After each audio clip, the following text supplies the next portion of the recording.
All right, we're live. Are we? Yeah, I hope so. Yeah, that took a while. I'm sorry. No, it's all good. I'll try and be There's silent so we don't say anything. there's a bigger delay than usual between the live and wait. Let me check. Phone's on silent. Yeah, that's good. Yeah, we're live. We're live. It's good. I see myself on YouTube. All right. Well, welcome everyone. Thanks for joining us. So today we're back with Red Researchers Live, episode 24, covering all the events of the month of August, and it's a good date because it's September 1st, so back to school for everyone, and also for us, it's a nice clean stop of the month. For once, Please, we will be easy to find back which events we already covered and which we didn't. I was gonna say, please don't DDoS your school if you're going back to school. It makes our life a lot Uh, more complicated. and it doesn't help anyway. You have to go back anyway. The silly season is upon us. Yeah, back to pen and paper. Yep. So for those, oh yeah, so actually there's something new.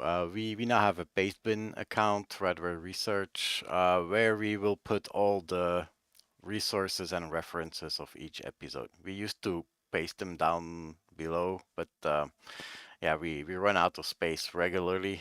We try to compress it from time to time, but it's just too much to get it there.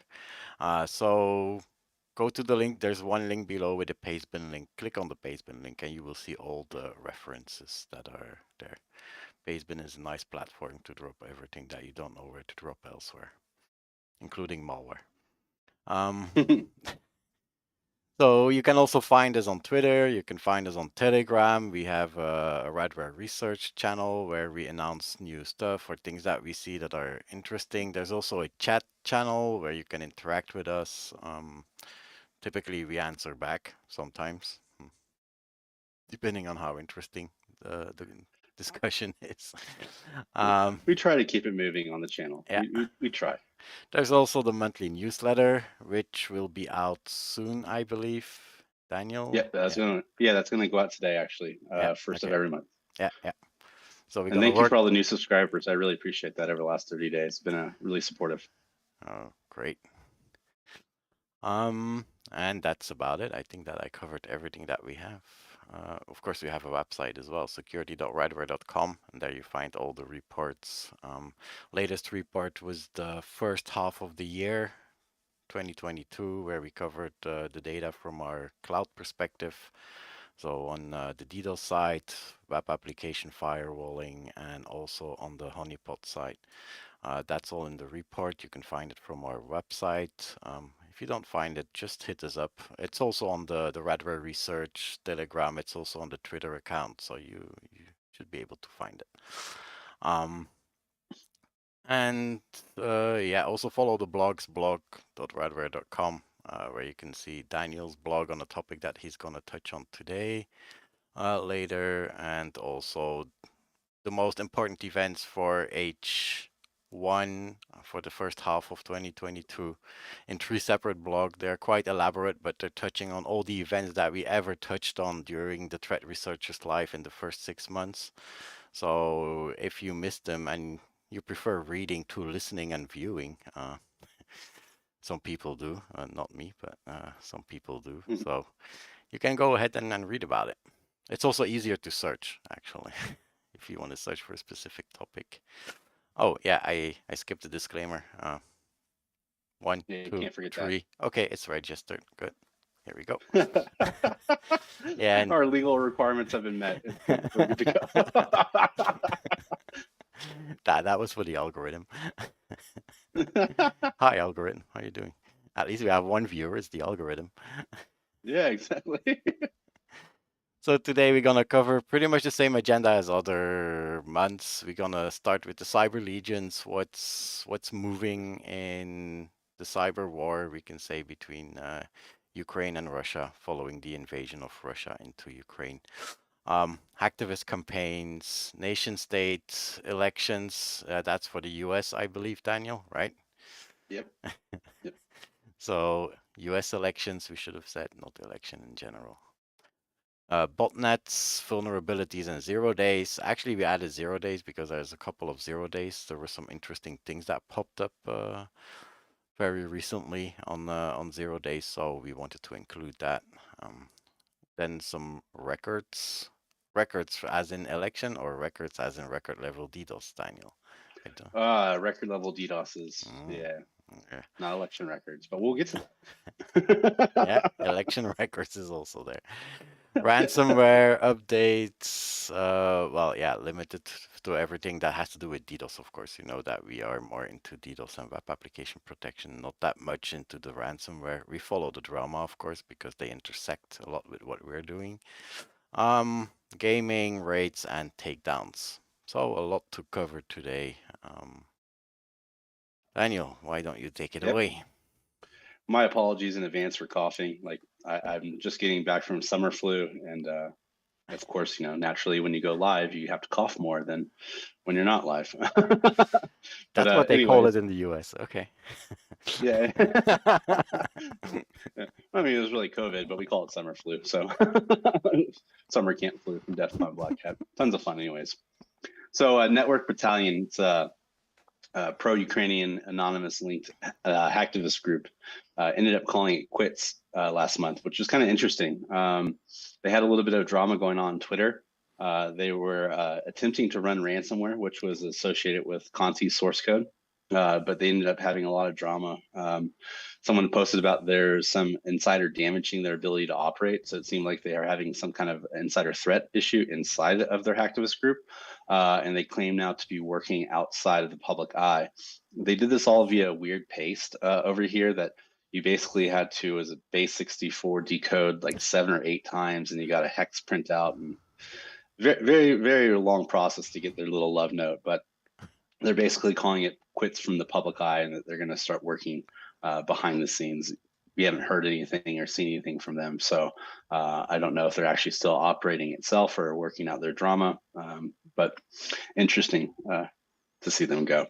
How many times am I going to say interesting, Pascal? Not enough yet for me to to have a problem with it. It will come. It will come because next slide will be interesting, I'm sure. But before we get to that one, it's interesting that they encoded in base64. Why would you do that with an announcement?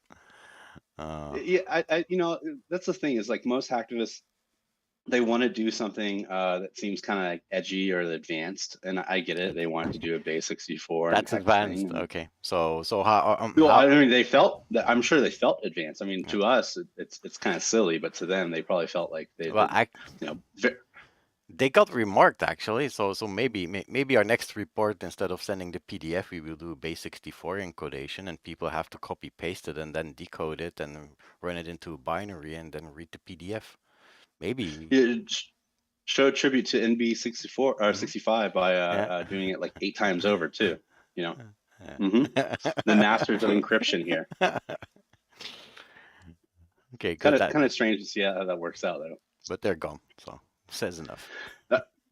At the moment, but I do find it very interesting to see that there was internal drama and they were claiming that someone was damaging their ability to operate. And it just goes to show that criminals also have the same problem as that legitimate companies do, is that insider threat works both ways. So something interesting to know. And I love that word. But at least they know that their insider is a threat. They're thinking. So another interesting group. This is a semi-new group. They've been around for about 2 months, but they really made a name for themselves last month. Yeah, a name. Yeah, really... exactly. That's the pun. Yeah. You got me there, Pascal. So the group is called No Name 057, and this one is a pro-Russian hacktivist group. So that they've been seen operating with Killnet. They're working against Ukraine, but they're working against Ukraine in a weird way. They're not really directly targeting Ukraine. They're targeting those that support Ukraine. It kind of seems to be a common tactic with a lot of the pro-Russian hackers. They're not directly engaging with the hacktivists or the community in Ukraine. They're targeting the people that are supporting Ukraine. And so what we ended up seeing is we saw an attack in Finland against the parliament. And it was pretty interesting that this had to do with the NATO application. So was it Finland and who was the other one? I forget. Estonia? Sweden? No. Estonia. No. The ones that are applying for the NATO application. There's two countries Ah, that are applying for NATO. yeah, Sweden. Sweden. Okay, yeah. Finland and Sweden have both applied for NATO application, and because of that, pro-Russian hacktivists have been looking to target these countries because of that application. Wait, what wasn't it in Finland that the prime minister girl had all her private pictures leaked at some moment, or was that Sweden? Oh, the party girl. Yeah. Yeah, So like, party there's a girl. lot of controversy. Yeah, okay. That's exactly what she didn't want. Yeah, I mean, it's a weird subject with that, right? Like Yeah. you have younger generations that are running the country, and naturally people go out and they party. Unfortunately, people at that party took a photo, which was supposed to be private, and put it online, which was definitely leveraged by pro-Russian hacktivists as far as like an information op goes to say many things about her that weren't exactly true. But yeah, interesting. Yeah, it could We're gonna have a running count here. If you could have take a been sip of Red doxed. Bull every time I say interesting, you'll be good to go for the rest of the day. Yeah. Shots. Yeah. um, over in Estonia, so last one was No Name that attacked Finland. Killnet, who has been seen operating with No Name as well, is a pro-Russian hacktivist group. I think we all know that by now. They're known for launching DDoS attacks, but they recently targeted Estonia over the removal of this Soviet monument. It's this giant obelisk statue. I just saw the video the other day. It was pretty impressive. They knocked it down, and because of that, the pro-Russian hacktivists were very upset. So they decided to launch a bunch of DDoS attacks against the banking systems, payment systems, and government websites across Estonia. Pretty large attack, got a lot of attention, but the attack had minimal impact on the citizens of Estonia, which shows that they had great defense mitigation set in place. Yeah, which is one thing that Killnet said that they were moving away from. Remember in our last episode we were talking about this, that they wanted to move away and want to make more permanent damage. Yeah, Killnet has been saying a lot of things, but they're not really delivering it's so much. They talked a lot of mess about Lockheed Martin and yeah, they and have a getting lot of around with that. videos, and they started appearing in several media in Russia. So and starting from that moment, that was like 2 months ago. Starting from that moment, all we see from them is a lot of hot air, but not a lot of feet on the ground. Yeah, and it shows that they're less or minimal impact is resulting in more groups coming to the threat landscape, like No Name showing up. And there's a few others that I haven't really gotten into yet, and we'll probably cover in the next Threat Research Live. But there seems to be a rotation in hacktivists going on in the Russian-Ukrainian war. Yeah, some getting tired and some new forming. Yeah, I mean, or splitting off and forming their own stuff. The endorphin rush, the high that you get from launching a DDoS attack only lasts so long, and if you're having minimal impact and you're not actually creating a change in the war, I wouldn't know, of Daniel, course, about the endorphin crunch. I never launched a DDoS attack in my life, so. You've never hit F5 like a million times on a website just to watch it go down? Oh yeah, absolutely. You're missing out, Pascal. F5 attack, yeah.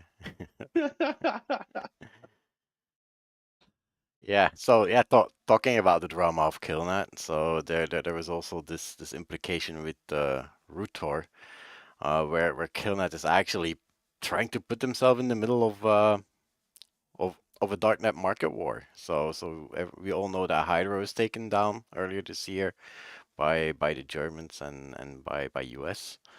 But now, of course, there's place for others, and those others, Russian-speaking forums, you have Way Away, you have RuTor, and then you have OMG. Cosmopolitan Girl. Interesting names. Yeah. Yeah. Very interesting naming conventions.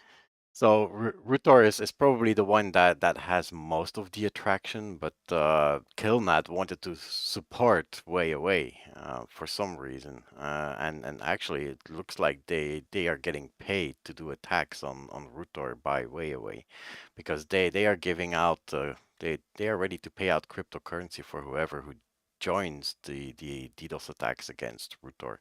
So that just all fits in that drama where Killnet is now trying to become a more mediatized group instead of just the hacktivists, because yeah, they're starting to attacking underground forums in their own country, Russian-speaking ones. So it's not like they're attacking or fighting for the war only. They are starting to expand their operations to other things, or maybe they just need money to perform their attacks. That might be And another reason. I was going to say that, like, prior to the Russian invasion of Ukraine, Killnet was trying to build what a booter and stressor. So like Yeah. they were definitely looking at monetizing their activity. Might have actually taken a break from that just to engage in social activism, and now realizing that the Or money to in the make a bank is name for gone. themselves. Because Yeah, clearly they were mediatizing themselves. They made videos. They tried to get that video onto other medias. They were ready to perform interviews. So they did several I interviews believe with they did an journalists. interview on RT News, Yeah, right?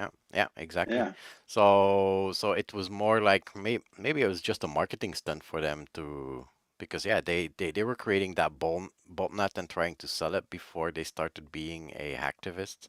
We covered that in a previous episode. So yeah. it seems like every episode is about Killnet and the IT army. It's been That's exactly what they're yeah. asking to be talked about. So we are giving them what they want. Given the spotlight and the stage. So Republic of Moldova has seen a few attacks. Around 80 systems in Moldova were subject to cyber attacks in the last about 3 days, like a little less than 3 days, but it was a pretty notable attack. That the attacks were actually carried out by Killnet, and they targeted the tax revenue, postal service, and other state importance websites. So basically anything that was attached with the government or had impact on a large amount of user base definitely was targeted. But the interesting thing about this is that Killnet has a very long list of countries they've targeted. Very, very long list. They've targeted Italy, Estonia, Romania, Moldova, Czech Republic, Latvia, Norway, and the United States. They just continue to go. Yeah. They're definitely building a resume and their ability to launch attacks. Yeah. So yeah, yeah, I will take that one. So Montenegro also being attacked. But that's, yeah, it's turning out a little bit different. But I'm running a little bit forward. So that was not a DDoS attack, most probably, because they're talking about several systems in Montenegro being infected. So even as far as they were scared about their entire infrastructure, meaning electricity and water supply, they even converted the power plants to run back in manual operating mode. So no IT involved, just to make sure that they weren't impacted by the attacks. And that actually came at the moment that there was a vote of confidence against pro-Western government that was led by Drayton Abazovic. I'm trying to say it Yeah, right. better you than me, because I would have Yeah. slaughtered that name. I'm sorry, Drayton, if I said that wrong. So the defense minister, not even gonna try it now, blamed Russia because they were extremely sophisticated attacks, and of course, yeah, who has political interest to inflict damage in Montenegro? And I would not say as much to inflict damage on Montenegro, but who wants to inflict damage on anything that has a government that is pro-Western? So yeah, it fits the profile, I would say. So Montenegro is also on Russia's list of hostile states. Remember, they made a list of hostile states, which was basically all the EU states that supported the sanctions against Russia. However, yeah, a few moments later, actually it was a few days later, but The plot twist here. yeah, so yeah, it was ransomware, as we suspected, because they said infected, and it was Cuba ransomware actually and I suspect they are from Cuba, right, Daniel? Attribution is not my thing, but Well, yeah, yeah, it can still be I thought it Russian. was funny. Can still be One Russian, however. I thought it was funny where one moment they're sitting there screaming that it was Russia, and then all of a sudden Cuba ransomware pops up and Yeah, like, no, we did it. Parliament of And Montenegro, yeah. yeah, and the sad thing is watching the government actually try to backpedal their narrative and try to connect dots that aren't really there. It's so bad that the FBI is now getting involved in looking into the attack in Montenegro, because Yeah, but I don't. That's what we have been saying. There's so many actors out there, all those legions, all those attacks from Western side, from Russian side. It makes attribution so much harder. It makes investigation so much harder. There's so many things that we don't see or cannot connect anymore because there's so much activity and chaos going on. That is one of the things that the NSA director said himself, and also Abby from Australia. I think it was from the CERT from Australia or from cybersecurity. Um, she also talked about this. So this makes attribution much more difficult. So, and in this case, yeah, Montenegro, pro-Western vote of confidence, elections, yeah. So who wouldn't be pointing at Russia, right? Right, It it and it you know it that's the problem with it a lot of has these all the attacks. markers. Yeah. You know, it's simple for people just to say like, oh, it was Russia, oh, it was the West. Mhm. Attribution's a It's weird thing, right? Like it's a I good do like lesson. it, and yeah, but like attribution is a good thing to have, like as far as like knowing your enemy. But like if you don't actually go into understand the IOCs and put in the proper defense and mitigation, then it doesn't matter about attribution. You know, who cares who attacked Montenegro? Their systems were vulnerable. You know, it's a Well, prioritization, right? Like mhm. you want to worry about attribution, you want to worry about defending your network.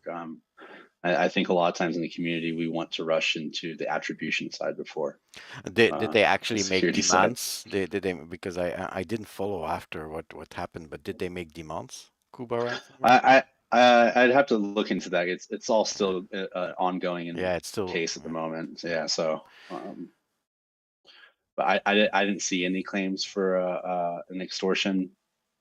We will find out in the next few hours or days. Yeah, if there's no claim for or no demand for money, it's kind of strange to do this, no? That would back up Montenegro's point about Mhm, being state sponsored mhm. to an extent. So, Ah, so it was like I said, Cuba. even with the FBI getting involved, I'll say that there's more than meets the eye in this case. Yeah. If the Mhm. United States federal agency is looking into an attack over there, either we have resources, assets, or Yeah, French an are also obligation. helping. Yeah, I believe Yeah, that the French were also sending people to investigate the attacks. it's been a fun one. Ah, here we go. So we're Ah, super spreader event. Yeah. summer camp. Yeah, dang Pascal. It was definitely an interesting event at BlackHat and DEF CON. I won't get into the COVID and political side of it, but it was really kind of cool. So right after the keynote with Chris Krebs, I went over to watch the ESET presentation on Indestroyer 2. And we all in the audience got a very cool surprise. Victor Zohar from the SSSCIP in Ukraine was actually in the audience and was a guest speaker. He actually came up on stage, which was really kind of cool to see. I like talking about how like last time I was at BlackHat, there's Jack Barsky of the KGB, and this time it's Victor Zohar of the SSSCIP. Very fun organization BlackHat has going on as far as meeting people that are involved in cyber conflict, cyber resolution, all that fun stuff. But yeah, anyways, back to the main part. They were talking about Indestroyer 2, Sam Worm's cyber warfare targeting Ukraine's power grid again. And I think we're all familiar with Indestroyer 1. They got into talking about how Indestroyer 2, was it Hermetic Wiper, and all the other attacks that came around February Mhm. 23rd. And basically how the community worked with Victor and the SSCIP as well as Ukraine to prevent these cyber attacks. So because the community is getting better at sharing intel and IOCs, we are better able to defend and mitigate against cyber threats. And this actually played out in Ukraine with many people in the private sector providing valuable intelligence to Ukraine, and Ukraine able to quickly mitigate and neutralize these threats. Definitely a very cool presentation. If it ever makes it up online, definitely check it out. Possibly we might be having a special guest in the future. So we'll see how that goes. Well, yeah, we're protecting them for DDoS attacks, so Yeah, we're seeing a lot of really interesting DDoS attacks because of it. Definitely fun to be involved in the conflict as far as mitigation for Ukraine goes. Also intelligence too. It's been a fun one. So this is a fun side of hacktivism. I don't know if that's the proper thing to say, but I enjoy seeing funny things when it comes down to yeah. hacktivism. And so for It's kind of Ukrainian funny. Independence Day, the IT Army defaced the Crimean ISP. They've done it before. They did it again, which was really kind of cool. But the other side of it is hacktivists targeted IoT cameras across Russia, Crimea, and Donbass. Hope I Donbass, yeah. pronounced that right. So they hacked these IoT devices that were super vulnerable. We all know that from like the DDoS side, right? It's not that difficult to hack an IoT camera, but they took this to another extent that they played patriotic music while recording the local reactions of this. So all these devices across Russia and whatnot started playing patriotic music, and I had to take a screenshot of this exact moment in the video because this guy is funny. This is how I do it. Like, if I'm working in a grocery store and all of a sudden some Russian patriotic music's playing on a U.S. grocery store network, I would seriously look at the camera and laugh. I'd probably give him a clap and a little thumbs up and go back to work. There's nothing I can do about it. So this guy, at least this guy's showing good humor in the whole thing. He's laughing with it, but very impressive side of hacktivism. I really like to see these kind of things. And and actually, a good target because as we know, IoT cameras are not really well secured. There's still tons of them that are just open. You just go on Showdown and search for them, you find them, and most of them have speakers now, microphones and speakers. So you gotta watch your dogs and be able to talk to them while you're traveling. But the reason why I like this so much is like when you DDoS a pharmacy or something like that, you're actually impacting people's lives and causing a problem. But like when you're innocently playing patriotic music on another country's IoT cameras and you're not infecting it, you're not knocking it out, you're not causing a problem for the people, other than just an annoyance of hilarity. I think you reach peak showing hacktivism. Power. Well, you're actually showing a little bit of power as well. You're showing them, hey, we're here. We can do it if you want. So yeah, it's very cool hacktivism case there. A very fun one. I forgot. We have some great slides here. Interesting. I'm sorry to laugh. Like that's just me. I laugh at like the horrible things in life because like I don't want to get all upset about it. But this was hilarious to me. The chief of the United States Army tweets out, "Do you want to become a nation state hacker?"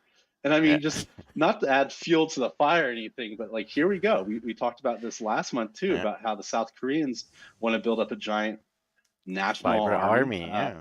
Yeah, it's like the IT Ukraine Army. started it with IT Army of Ukraine, so yeah, all bets are off now. Yeah, exactly. And just to look at like the offer that they're putting out there, it's a 2-year enlistment option with up to $90,000 in bonuses to sign on. We could go down a rabbit hole talking about this as far as like things that are shifting in America and how you get people to join the services versus going private sector, but this is definitely them throwing out a really good lure to try and get some people to come in and join them. And to me, it shows that they're it's a little bit of a tell that there's an issue going on, right? That the U.S. government needs hackers, and there's a huge separation gap between pay of private and public sector as well.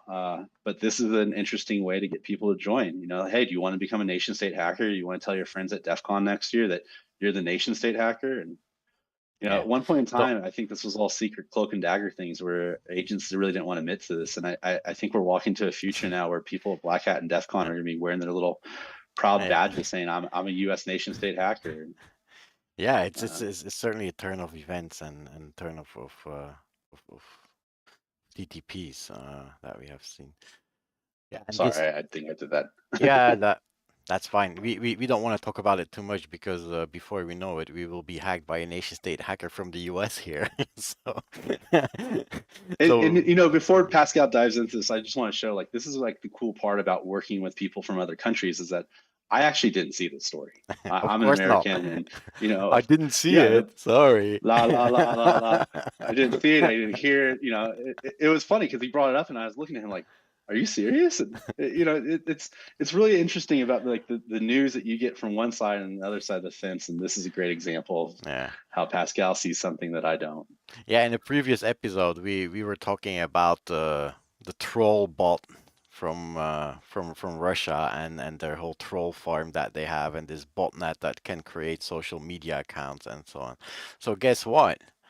An American social network analysis firm and an American university, the Stanford Internet Observatory, came out with a report because they found, so they did analysis of certain messages that were put on social media, and that was actually triggered by Twitter and Meta that were removing a group of accounts from their platforms in that month because of manipulation and coordinated inauthentic behavior rules. You know, those new rules that have been set up to stop Russian trolls or foreign trolls to actually influence the American elections. But well, the groups that they found there, they were investigated by Graphika and Stanford Internet Observatory, and they found out that actually it was a series of operations that was promoting pro-Western narratives, and they were targeting countries like Russia, China, Afghanistan, Iran.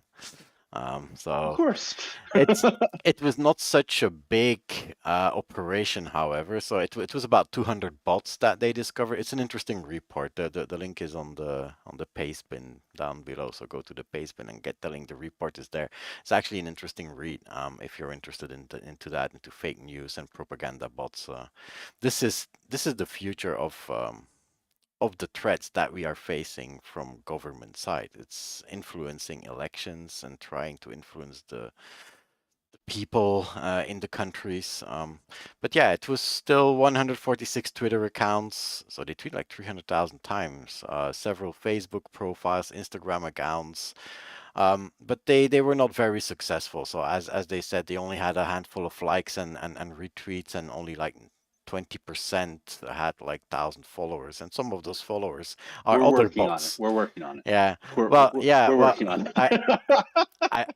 I wouldn't attribute it to the US yet. I'm not sure if it's a US bot or maybe from another country. It can still be another country. Can be a false flag operation run by but no, they would never try to influence pro-Western propaganda or send out pro-Western propaganda in Russian-speaking terms. So yeah, what the other side does and what we're talking about, where everybody's like, ooh, what are they doing? Well, ooh, we do it ourselves. We're in the same war, you know. It's the information Yeah. war, and the information war is not only about DDoS attacks and breaches and data leaks. It's also about trying to influence the public, trying to influence elections, trying to turn the tables on a government. Exactly why also Montenegro was thinking that, yeah, it was Russia, though, because they're pro-Western, so all fits the pattern. It's Interesting. becoming a disaster out there in the threat landscape as far as like what is viable attack vector. And I think the information ops and disinformation ops are going to become a center focal point, at least for the threat landscape in the next few years. As you said, manipulating people, changing public opinion. What is a fact anymore, right? So well, we created the monster ourselves, right? Facebook. Yeah. And that's something we'll come back to about issues on social media. Facebook and Twitter would not exist without the people. Think about it. So here's an interesting. We'll come back to the social part. I don't mean to cut it off, but there's something I want to say, but we'll have to say it for another slide here. But just remember about media campaigns, government influence. Yeah. Anyways, I wrote this blog last month about the return of simple DDoS tools. I'm so used to saying distribute denial service tools nowadays. I wrote a blog last year talking about are simple denial service tools still relevant? And I came to the conclusion that yes, they are, but they're only effective against non-protective assets. You know, anybody that doesn't have defense mitigation in place is an easy target for hoik-loik. But once you actually get modern mitigation in place, tools really don't mean anything anymore. Anyways, when we went back and looked at this, Pascal and I saw a very interesting spike in use of hoik, hulk, loik, and slow LoRa's, which are all tools that were very popular about 10 years ago with Anonymous and other hacktivists then, but tapered out around 2015, 2016, when IoT botnets became all the rage. And as IoT botnets became very, very popular and a huge cornerstone of the threat landscape, these tools really disappeared. In fact, we're seeing about 1,000 events, was it per quarter, up until the Russian invasion of Ukraine. And then we immediately saw about 10,000 events in one quarter related to these tools, which was pretty impressive. But also the reduction in the next quarter kind of shows what we were talking about earlier about the cycling of hacktivists, the impact, and how long does someone actually stick around launching DDoS attacks for? And it shows that about 3 months is where people are sitting around actually launching attacks, and then after that the attention and the high kind of wears off from launching attacks, and you have to evolve, right? As some of these other groups that we've mentioned in this presentation so far have expressed interest in like getting into ransomware and getting into more high impact attacks. They haven't been very successful, but I think that it shows that these criminals are understanding that DDoS is only a limited impact attack, and that if you actually want to fight this cyber war, you're going to have to evolve and pick up new skills along the way. Yeah, it's interesting to note, however, that it's not the original Hoik and Hulk and Loik tools that are being used. Those are public tools, so they are all over GitHub, and they get forked and integrated into other tools, integrated into mobile apps, and then leveraged by hacktivists and put on their forums. Hey, members, download this app from there, install it on your Android, put in the URL, click the button, and you're off and you're doing attacks. But those are basically just copy pastes of existing attacks that were in those older tools. And that's why we see those tools coming up, especially from a hacktivist point of view, because hacktivists count on social networks to perform, so social bots, human bots to perform the attack. So it needs to be easy to download and install and run tools that they can leverage and that are easily accessible and publicly available. The others are more going towards botnets, and then botnets then implement their own way of performing the attacks that look a little bit different or not the same signature as a Hoik or a Hulk or a Loik attack. Yeah, and to Pascal's point, the social botnet is a very big thing of the hacktivists. Hacktivists get all spurred up in the moment. They want to launch an attack, and you can't sit there and tell your army, hey, I need you all to build IoT botnets, because that's going to take a few days. Where you could actually just tell them to download these simple tools that have been in existence for a very long time, and then they can use them in mass instead of having to build up a 10,000 bot IoT botnet. You can simply get 10,000 people, and I'd say Discord, but today it's Telegram, to organize and launch organized denial of service attacks instead of distributed. They become distributed because they're organized.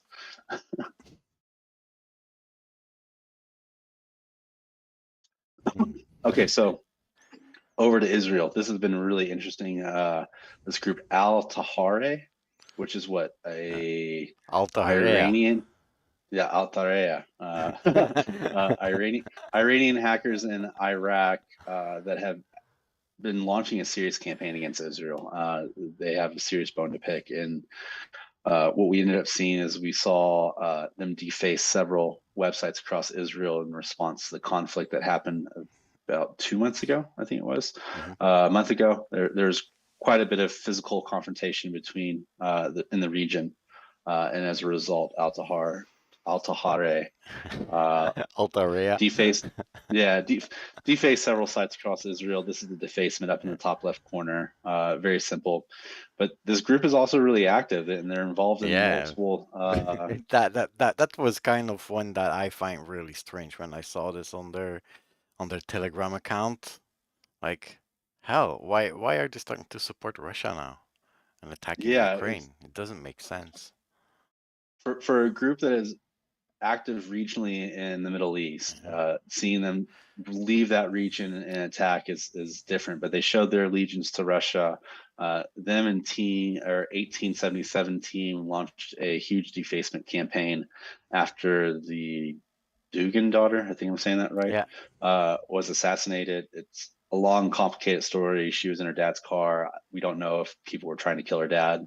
It was indeed a strange story. So to give a little bit background on that story, so Dugin was one of the number one confidential. So how do you call that? He was Putin's best friend. Right hand of Putin that whispered in his ear, but that was a while ago. I think that recently he was not that close anymore with Putin, or not helping that much. But he was a whisperer, so he's one of those conspiracy theorists and all kinds of interesting theories that he's building. And his daughter is also very outspoken and also very public person. So they they came from an event where in a cultural center, and they were supposed to both get in her car, but he at the last moment changed car, and she got in the car, started the car, and the car exploded. Now in the investigation, they don't have any camera images because they found out that 2 weeks before the explosion, all cameras were disabled. All cameras were defective and did not record for 2 weeks. So that's also a little bit strange, no? Yeah, So and they all the evidence. yeah, so in Russia there's already the images going out there of a woman, a Ukrainian woman who crosses the border and then who rents a hotel close to the daughter of Dugin, and then goes back to Ukraine. So they leverage those images and show that it's a conspiracy coming from Ukraine. It's Ukraine who's behind it, but there's no evidence. We don't know. Maybe it's special ops of Russia who did it for some reason. Because yeah, clearly somebody skilled was behind it. It's not a hacktivist, right? It's a bomb in a car, and security cameras were disabled 2 weeks before so that there would be no images of what happened before the car exploded. So, and that's the cyberkinetic side that just has been thrown into the public eye since the Russian invasion of Ukraine. Of course, you're going to use cyber with physical kinetic conflict, and in this case, likely hackers disabled these cameras, knowing what was coming. So it's trying to stay out of the attribution side of it, but it's a mess. It's definitely a mess. And so after the assassination of his daughter, both these hacktivist groups went on a rampage, defacing several websites across Ukraine. And of course, once again, up in the top left corner is an image of the actual defacement. It was playing patriotic music as well, which was kind of a common theme of the hacktivists this month. And a few days later on their Telegram, they said, "Hey Israel, we're back. Did you miss us?" So they went back to Israel and started trying to deface Israel sites again. Yeah, they went back to their normal MO. Well, it's also such a strange group. It's Iranian hackers operating from Iraq or through Iraq, and yeah, it's confusing. That's why I say attribution is very difficult when you look into these kind of situations. And you have two ways of looking at it. You spend time focusing on attribution, or you spend time looking at the IOCs and creating signatures, making sure it doesn't happen again. So is the world falling apart in two camps, like the minorities and the majorities, or that they're grouping together and fighting together? Definitely weird situations out there. We are doing it in the Western world because we are helping Ukraine. So the Western world is clearly coming together and grouping to fight a common enemy. I don't want to get too deep into things that happen at BlackHat DEF CON, but it was interesting as far as like what Jeff Moss said at the keynote on day one, as far as like our community has made a choice to support a side. And because of that, we are going to have to live with the consequences of an authoritarian internet. And I believe he's absolutely right. We had a couple choices and a couple directions to go into at the beginning of the conflict. Most of the Western world has cut off Russians from several services. I won't get into what services they are, but we've left tens of thousands of Russians out of the community. And because of that, they're going to be very hostile and upset because of what happened. So rough times ahead of us. It's going to get worse before it gets worse. Before it's speaking over. Of that, speaking of escalation, everything, this is something that hits home to a lot of us in the DDoS mitigation industry. As you might be aware, whenever you approach a website and you might show malicious or suspicious signs, you might be presented with a challenge. And these are JavaScript challenges that we're all very familiar with. Click the crosswalk, click the stoplight, all these other things. What ended up happening is a malicious threat actor did a JavaScript injection on vulnerable WordPress sites. And because of that, when visitors would go to that website, they'd be presented with a fake Cloudflare DDoS protection pop-up. So the images are right here, right below it. And what would happen is— What sites were you visiting there? Cooking? We don't have— Yeah. Man, Dragon Force has like trolled me with those cookies, and I've been trying to make cookies just as good as Dragon Force Malaysia. I see. Don't worry about it. Don't worry about it. Okay. Anyways, presents this DDoS protection pop-up basically click on it and it's going to download an ISO file. That ISO file is actually a remote access Trojan. It's all done in the context of, hey, you're passing a DDoS mitigation challenge. As soon as you pass this challenge, you'll see the website. Instead, you get infected by a rat. And this is interesting because it's a really great attack vector. Like I said, all of us in the DDoS mitigation industry present these challenges at some point in time to different viewers, and that if the threat actors are now paying attention to that, they're going to start leveraging these challenges as ways to get unsuspecting users to download malware. Yeah, So. only DDoS mitigation will not present any downloads. It's bot mitigation. Bot mitigation. Okay, sorry, bot mitigation. No. You are not wrong. The attacker is wrong. The attacker says Cloudflare DDoS protection. Click here and download something. No, that would be a bot mitigation that downloads it. Right. Yeah. It's to make the distinction between humans and automated system scraping data. A DDoS protection does not sit on your computer. A DDoS protection. I wish I had the gift of the robot with the arm that comes and clicks on the challenge. Drops the pin and turns and looks at the camera. Yeah. Yeah, that was a great one. Like getting tired of captchas, right? Yeah, we're so doomed. So this is one I really want to talk about. If you follow me on Instagram, I actually was talking about it a little bit last night. Yeah, the record. Yeah. Oh, the beginning of the records. So in the United States, we are approaching midterm elections, and I think everybody in the world understands what a fun party we have going on in the United States right now between Biden and Trump and all the drama. So I found this out last night. Comes down to Mike Liddell, who's the MyPillow guy. He had a conference in which he convinced and told people that attended the conference to start sending out requests to local offices asking about the counts related to the 2020 election. If you're not familiar with it, Donald Trump has been yelling and screaming for years now that the election was hacked and that he's the rightful president. He's got his little group of people that are going around having conferences trying to build up and drum up support. We had an insurrection, an attempted coup on January 6th here in the United States. It's been pretty wild. But anyways, he's convinced his followers to actually send out these requests to local offices. These requests are asking for the ballots and information related to 2020. And because of that, it's causing a denial service, a physical denial service against the workers. Under current US law, they have to fulfill these requests before the midterm election.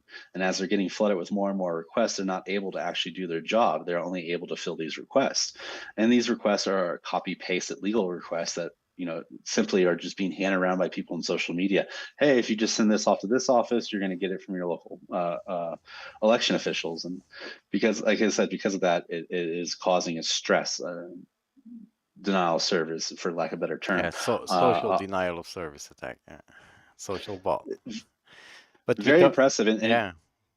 For the last month or two, we've been talking about on our Research Live episodes about how the United States government has been putting out warnings and alerts about new types of attacks, sophisticated and unsophisticated, that would compromise the integrity of our election. And I will go out here and say it on my own.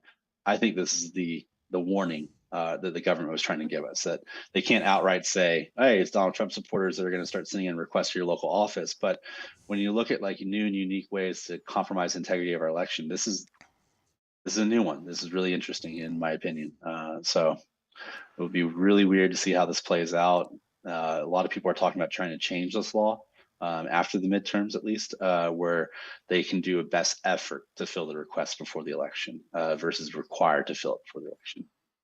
Yeah, what is now human bots can still become automated bots. Because automated bots, with all the leaks of social security numbers that have been out there in the past couple of years, I think we have enough social security numbers to submit some records there automatically, right? Right now, you hit the nail on the head there. I think that the older generations running the political parties are becoming more technically savvy, and they're understanding, hey, we can get all these people to send the requests and cause an issue. But it's what you bring up, who's the next person inside these political parties that thinks out loud, like, hey, if we get all this leaked information, we just start automating these requests, it could become a disaster. Yeah, the past catching up, all those leaks, even though it was not passwords, but... Somebody will find a It's good use for it.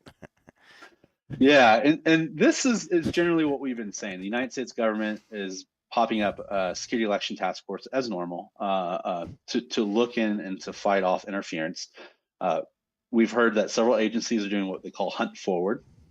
So they're looking for possible foreign interference from Russia, China, and Iran. And these are, I guess you'd call them open source intelligence operations to find people that are looking to cause interference in our election. They've said that there's been 50 foreign networks in 16 countries since 2018 that have attempted to interfere with our elections. And as I mentioned on the last slide, they're looking for new and unique ways adversaries might disrupt or influence our election, which very well might be that denial service that we were talking about. The reason why I really want to put this up is that the director of the National Security Administration of the United States, this meme game is really good. And I was shocked this month actually, or last month, to see our director of the NSA actually post up a current meme format of the girl and the guy at the concert. And it's kind of funny. What does it say? How can the NSA really be sure of attribution? I mean, anyone can throw Russian malware, which is exactly what we've been saying for the last few slides here. Like attribution is very difficult. You can simply go on the MITRE and look up what an attacker's attribution and IOCs are and duplicate that and hopefully try to throw them for a curveball. And then he also has this other one of two golfers here. I laugh. Like, this is actually the director of the NSA posting up memes, casually about the election, the midterms coming up. It shows the state that we're at. It is what it is. Oh, it's much But more open than before. Yeah, that's for sure. I'll tell you, I'm a bigger Rob Joyce fan now that he's posting up dank memes than ever before. That's probably why he's posting them, right? Exactly. They know how to speak to us now. They're learning this, and throw them a follow. This is hilarious, and it's going to get better too. So into botnets, Rapper. right? Yeah, Rapper botnet. It took me a minute to figure it out.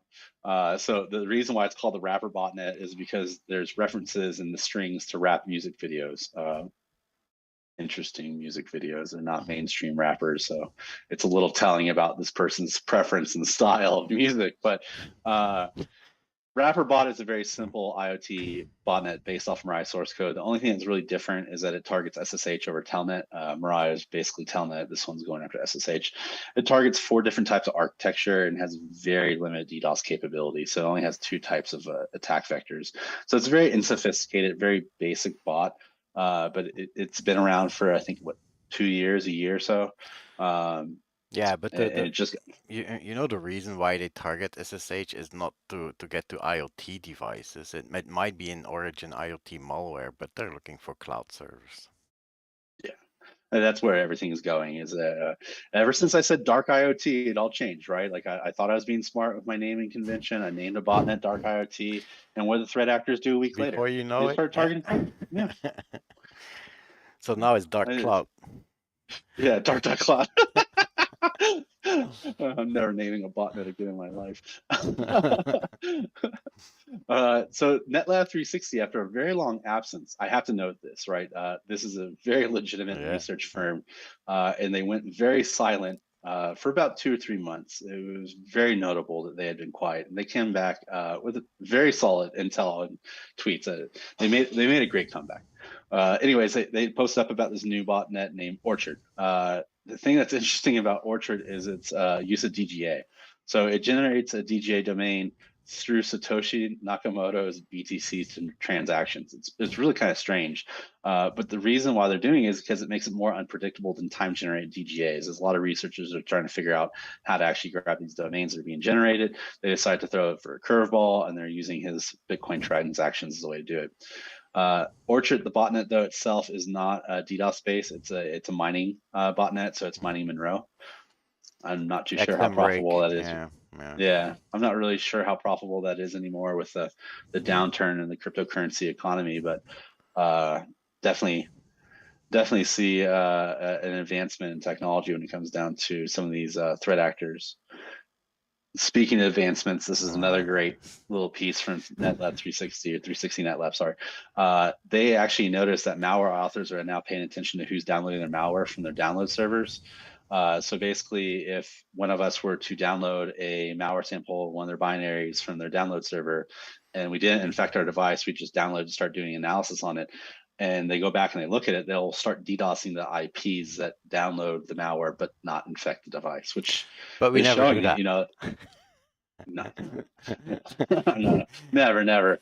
But That you know, like the government can scary. hunt forward and look for people that are threatening them, and now you're seeing that simple bot herders are now looking to hunt down the researchers that are hunting them down. Which as I've been saying for a long time, if you know me, the threat landscape is evolving to a very serious level, and it's like a fight, right? You punch someone, they punch you back. You punch them, you punch. Now you have all your friends involved. It's an escalation, right? Definitely something to note, though. If you're an IoT research, botnet researcher, Well, yeah, and you wonder why you're under attack. we have been catching automatically. So my honeypots are running in the background. I don't even touch them. They have been catching thousands of malware per month and submitting them to URL house. And that's just downloading from the link and checking. Okay, it's online. Okay, let's go. We go to URL house. URL house then registers that and automatically sends out a season. No, not a cease and desist, but a request for taking down, for abuse. So an abuse file an abuse with the ISP or with the cloud hoster, and then the cloud hoster takes it down. So that's typically how it works. But yeah, now that we do that automatically, and that we say, okay, we're cleaning up the internet, but yeah, they will come back at us. Yeah, they're coming back at you. You might be the reason why they're doing this. When in doubt, blame Pascal. Yeah, if this stream starts to lag or get slow or sluggish, you know what's happening. Probably I should stop downloading from the same place where I host my YouTube sessions. Oh, you probably should have said that. Yeah, no, So but I'm thinking about it, so now I'm gonna make sure that doesn't happen. I'm gonna download the Cloudflare mitigation. There's a good ISO that provides DDoS mitigation if you download the Cloudflare tool, you know, the DDoS attack tool. Yeah, exactly. Give me that website for cooking. I'm gonna slaughter the name of this botnet. Pitraix. Pitraix. Is it a French company who found it? Or? It's not found. It was actually an author that's posted to GitHub, and your favorite thing, Pascal, for educational purposes only. Yeah. So it's what people call a more advanced botnet that was posted up to GitHub. It's an HTTP based P2P botnet over Tor. That's a tongue twister. Did you write this? HTTP based P2P botnet over TOR. Yeah. Okay. Good. Pronunciation. Yeah. Anyway. So it's a cross-platform bot. So what is it actually? I'm gonna let the viewer decide what the name of the botnet is. It's P-bot. We're gonna make this simple. It's a cross-platform botnet, so meaning it targets both Linux and Windows. It's loaded with a bunch of built-in services. It's got a cryptor, RDP services, key logging. It also can drop ransomware. Pretty impressive. It cannot be traced, as the author says. Yeah, it's a pretty interesting, complex botnet, and you know, I just kind of why would you make why would you put an RDP access in the bot? Keylogger, I get it. Cryptor, get it. Ransomware. Well, ransomware and cryptor is the same, but RDP that's to move laterally. So if the cryptor cannot do his job, probably they want to move laterally. So the RDP helps there. But that's not a botnet anymore. That's actually more an infection, because yeah, you're not gonna leverage that bot to perform other attacks, right? You can perform DDoS, you can do ransomware. It's becoming a hybrid threat. Let's just put it that way. So yeah, so you infect as many machines as possible, and then you're gonna decide, am I gonna use this for DDoS, or is it interesting enough to crypt all their files and do a ransom exercise? Okay. but That you is know, scary onto and cannot be it's traced. Okay, we will see about that when we go in the code. Pitraix. you know it you know, it builds the narrative that we've been talking about as far as like people just posting these things up on GitHub, you know, educational purposes, Yeah, donor views. who is this guy? Trill Cooks? I never heard Yeah, of him. it's but yeah, more advanced. We had from the simple to the advanced. Yeah, As there's far as botnets go. kids and people who build botnets for pleasure. It's like Yeah. So this one's a weird. We call it CVE yeah. Rhythm Nation. It's not weird. It's just weird that it comes up now because who's affected? People research weird things, right? Like they spend time, they dig down holes, and I'm sure someone was going down a rabbit hole. And it's like there's not enough events in cybersecurity, so let's pick up something that happened in 2005, where laptops from that era are vulnerable to, and let's run with it. Yeah, I mean, like what you said, basically, like there's a room with a bunch of old laptops and computers in them, and then someone decided to listen or play the song Rhythm Nation, and they all got a surprise. Well, yeah, no, yeah, but the story behind it was unfolding somewhere in 2005, and it's now because one of the big guys from this firm where that said it or that mentioned it after so many years, and now the story is coming out, and there's a CVE created for it. It's like, okay, funny, but we have better things to do. I find it funny. There's a researcher back in the day or whatever that was listening to Rhythm Nation and found it crashed computers. And we find weird things all the time while doing our research, but this one, I would have been dying laughing for days. I'd probably have to take sick days and sit at home and just listen to tons of other songs and see who else could do it. To be clear, it only crashes hard disk from a certain very specific mark, very specific series of hard disks that are still running the disk, so not SSDs, because those are not affected, and runs at 5,400 RPM, and you get a resonant frequency where it starts to vibrate and keeps itself vibrating higher and higher until the computer blue screens, basically. But the hard disk is not broken, as far as what they say. So it's just a blue screen, and you reboot, and then you're off to the races again until somebody puts up Rhythm Nation again. Now, what would be an interesting event if now all of a sudden all radio broadcasters starts to broadcast Rhythm Nation again and it becomes #1? Then it would be an interesting event. I like the way you think. I really like the way you think. Well, yeah, it's in the top music list for IT, you have Rick Astley is #1, and now Rhythm Nation #2, right? Every conference from here on out's got to start with those two songs. You know, we got to make sure Rickroll. Everybody knows. Yeah, everybody knows how to Rickroll, and everybody plays Rhythm Nation. Tries to crash. Tries to crash your computer if it's still around. Can you imagine that, like sitting in some like hotel conference and playing this, and then you find out like the FedEx Kinko shop inside the lobby, it's like old computer in the back just crashed. Or in the casino the blackjack starts to spit out money. Yeah, a really quick way to figure out who's outdated, using outdated hardware. You need a hard drive update, man. Yeah. Oh man. Back to vulnerable IoT devices and whatnot. So researchers at Triple-X found 29 DrayTek devices with RCEs. These are fairly popular devices that are used for work for home and home offices. These are popular targets right now because of the whole work for home trend. But these unauthenticated RCEs presents a little bit of a problem because there's over 200,000 of these devices exposed online. So, all the bot herders are looking to affect these devices right now. Patch was released by the manufacturer less than 30 days after disclosure. But as we've learned in this industry over the years, just because a patch is released doesn't mean people actually apply it, which is going to become an interesting theme here for the next one.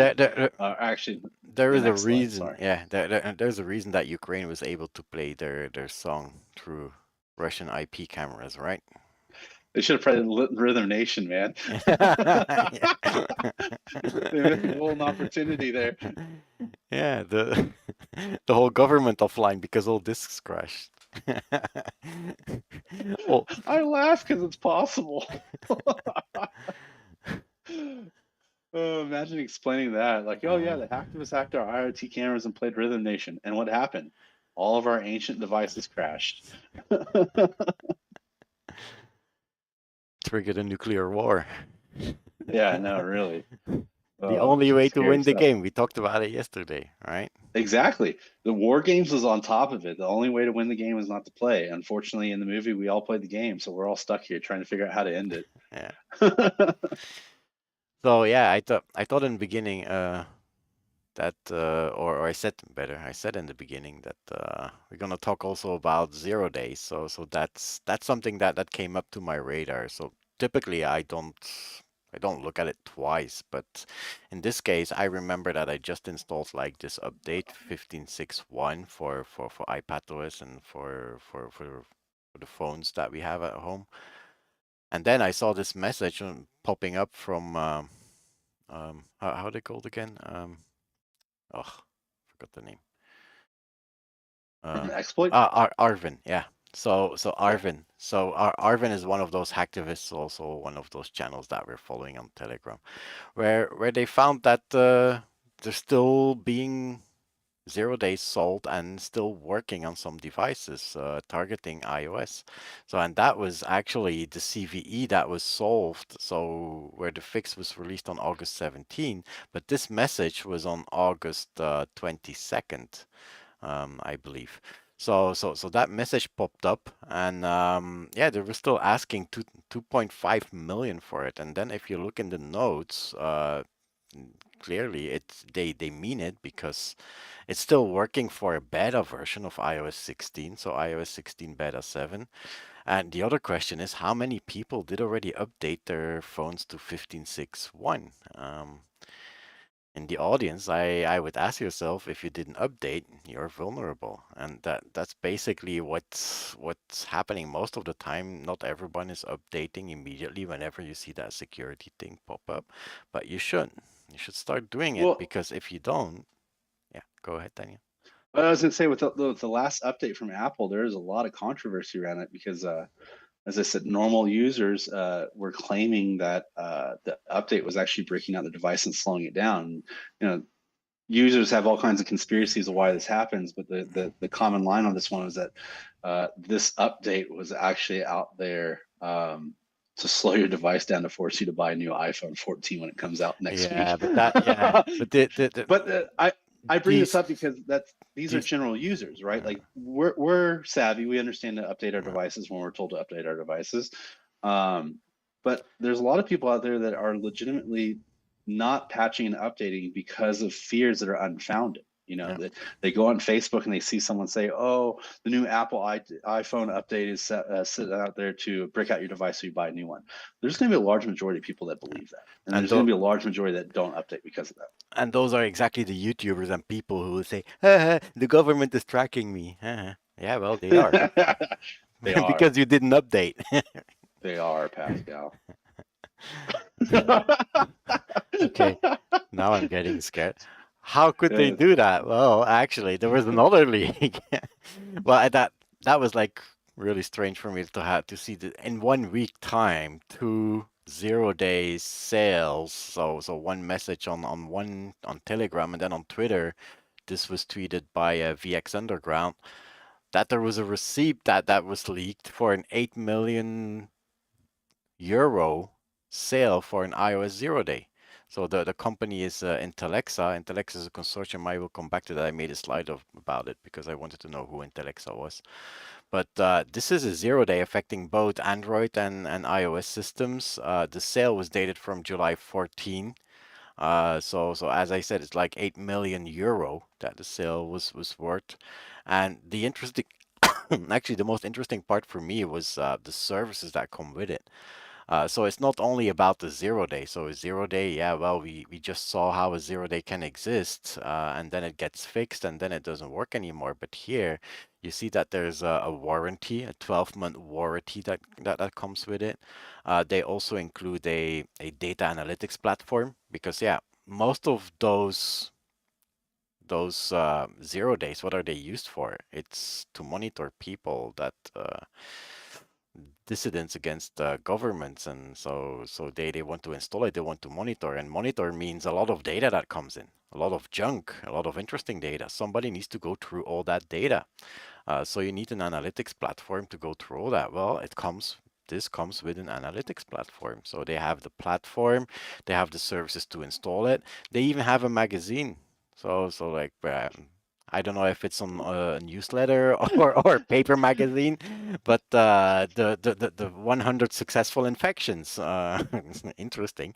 Could you imagine like actually having a physical magazine? Yeah, like infection number 98. yeah. Didn't Ooh, know cool. that. Whose daughter was that? I wonder who reads that, or you put that on the coffee table of your company. That must be impressive, man. If I see a guy in the train reading that magazine, I will go like this. I know, really. Like, how to tell people you're a hacker 101 Wow, and sit on the yeah. train in New York with this magazine. Respect, man. If I see a guy stepping into a company with a magazine like that, dressed all up, I would say respect. Yeah, exactly. He's the real guy. I just laugh at the idea that in the future that actually might be a reality. Yeah, well, it's already reality. We just don't hear about it every day, but here you see one leaked. So this is actually happening. This is Yeah, but I mean, like everyday reality is what I meant. Yeah. I get that it's going on behind the scene, but Oh, for the normies, Pitraix. for the muggles Sorry. that have the magazine. No, it's the same thing with me, man. Coughing was hard. I actually have a cough drop here. I wasn't there, so got it from something else probably. It's all the Zoom calls. You know, you probably didn't Yeah. clean your keyboard and you got infected. So Intellexa, so I said, yeah, I looked into Intellexa because I also didn't know the group. So it's a consortium of new, well, not new, of surveillance startups, smaller surveillance companies, and they formed a consortium called Intellexa to compete with the likes of NSO and Verint, and they're mostly operating out of Europe. Intellexa, NSO Lawful is intercept. I love that term, lawful intercept. well, yeah, that's how they call it in service provider terms. So Nexa is based in Paris, with offices in Dubai and in Czech Republic. But they have a lawful intercept solution that allows operators to spy on voice and data across 2G, so across all mobile networks. So lawful intercept is indeed what they call it. Because governments sometimes ask ISPs to sniff on traffic, and they even have special devices that they call lawful intercept devices to do that sniffing. I told you the government is tracking. But it's only on court order, of course, only court order based. Oh yeah, they follow the rules too, right? Like that. Well, never have they. Nexa I don't know, but yeah, lawful intercept it should be, yeah. And then you have Wispear, I think it's Wispear or Wispear. Launched in Israel in 2017, but then now it's based in Cyprus. So it's not in Israel, it's in Cyprus. They have a product called Spearhead, which is a van, so a specially equipped van with 24 antennas that can actually force phones and computers to connect to a Wi-Fi based interceptor. So basically a man in the middle. And then they can download different kinds of malware onto that iOS and Android device. And also in that group is Cytrox, and Cytrox is another European firm. Didn't find a lot of information on it because they're still in stealth.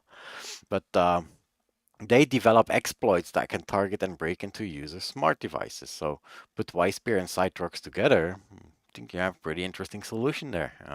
Just drive your van close to the Olympics or to another big UEFA game. I was gonna say though, the last time I saw this technique run, it was the Russian hackers, and I think it was around the doping scandal where they had all these cars that were parked in parking lots as their mobile C2s, and I'll tell you, if you ever go to an event, just scan everybody's trunk. Yeah, don't go look in the audience. It's interesting to talk about this to make people aware that this does exist. You think that these are things from the movies, but these are things from real life. This is happening. Yeah. And you should read the book from Nicole Pelrod. This is how they tell me the world will end, which is Oh yeah, I ordered that book. You were telling me about it. yeah. Uh, So it does talk about all that zero-day market and all that spy devices and those things. She really wrote a really good book about this with a lot of good information. I really advise you to read that if you're interested in spying and how cyber mixes in it and yeah, what she's saying. This is how they tell me how the world ends. But yeah, we're getting closer and closer, if you ask me. Maybe not the end of the world, but the end of the internet as we know it. Yeah, I think so. it gets worse before it gets worse. So speaking of people not patching and things being a problem, this flaw that was tracked as CVE 2021 36260 was an exploit that was targeting Hivision cameras. So this was addressed and patched in September 2021. As we said, most people don't apply patches even when they're told. And the company Firma did some research and found that there's 80,000 cameras still exposed online to this vulnerability, and that spreads across 2,300 organizations in over 100 countries. Pretty impressive. This exploit was notably the two exploits were leveraged for CVE, leveraged by MooBot. So MooBot was a still pretty famous IoT botnet that's out there. They're always come back. MooBot. Yeah, MooBot is really one of the more advanced, more quick threat actors out there, but they definitely pick the right exploits. They know how to pick and choose. CISA, the American U.S. CERT now, I guess it would be called, warned about this is one of the most actively exploited bugs. So this is why it's making a lot of attention right now. And it has a weak password problem. So this is the same thing that we're seeing with microtech routers and everything else out there.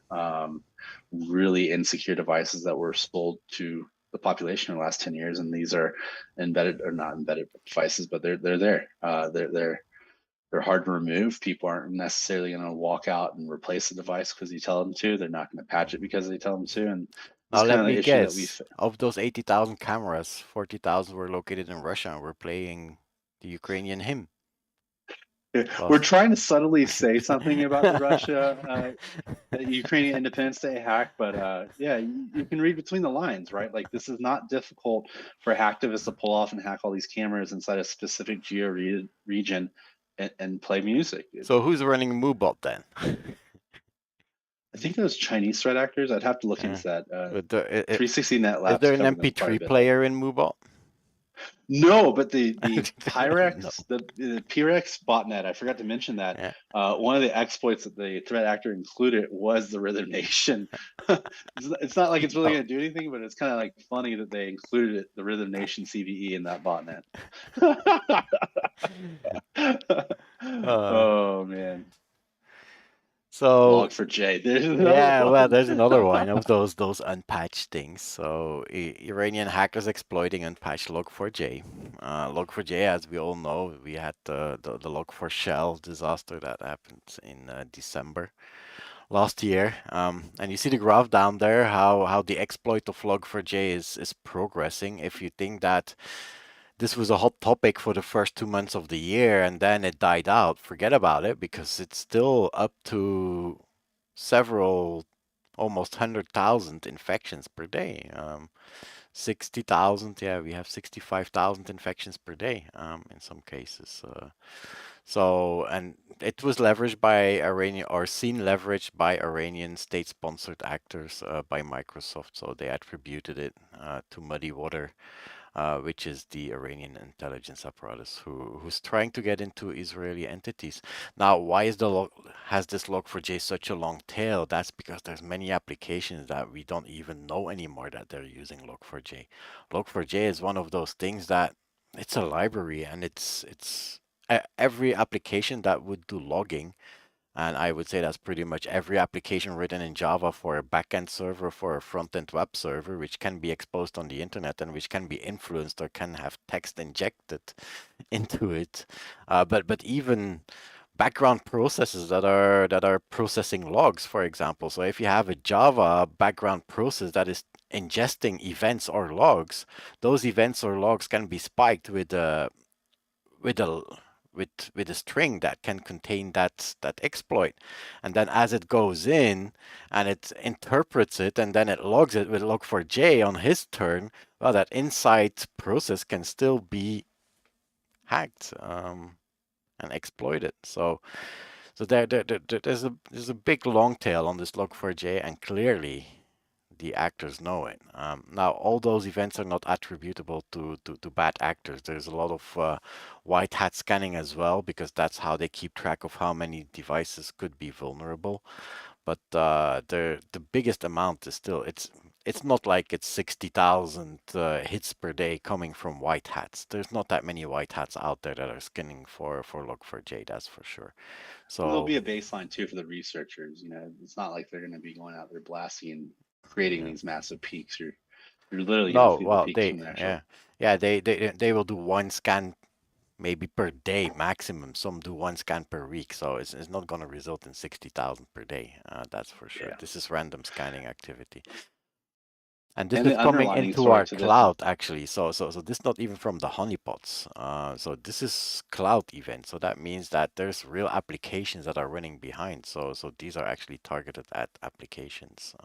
Where the dark blue ones are clear text, HTTP, and the light blue is HTTPS.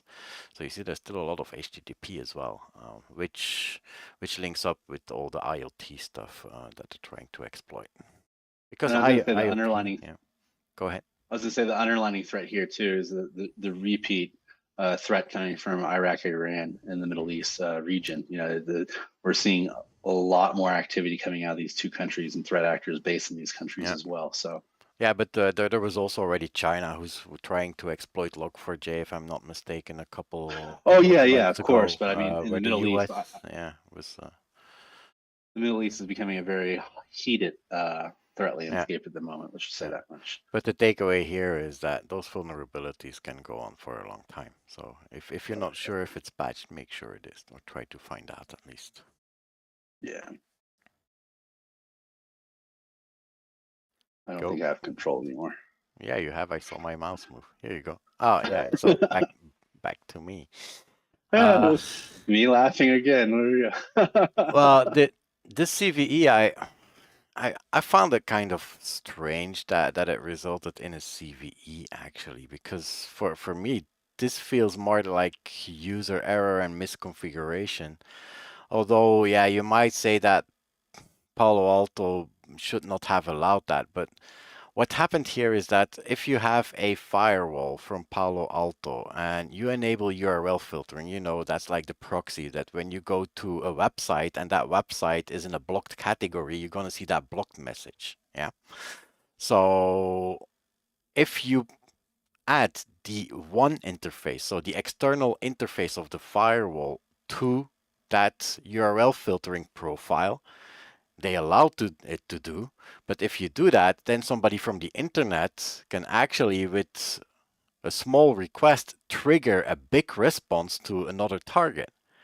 Now remember, and I looked it up which episode that was. So episode 13 in August 2021, we were talking about censorship middle boxes that could be weaponized in unprecedented sizes of DDoS attacks by using amplification. And those middle boxes, what they do is URL filtering. So you try to go to a website, but then the censorship box comes back. No, you're not allowed to go there. So, and they could have been abused to perform, so do the initial request, but with the IP address of the victim encoded, and then that box answers to the other side. And yeah, you would say you cannot spoof TCP because you cannot do the three-way handshake, but it's not necessary. Just doing a SYN to that box already created a response. As long as the wrong IP is used, if it's a censored IP, it created a full page response. So a simple SYN with the wrong IP resulted in a full-blown page. And if you insert images from your company or any other warning image, well, that's a couple of kilobytes.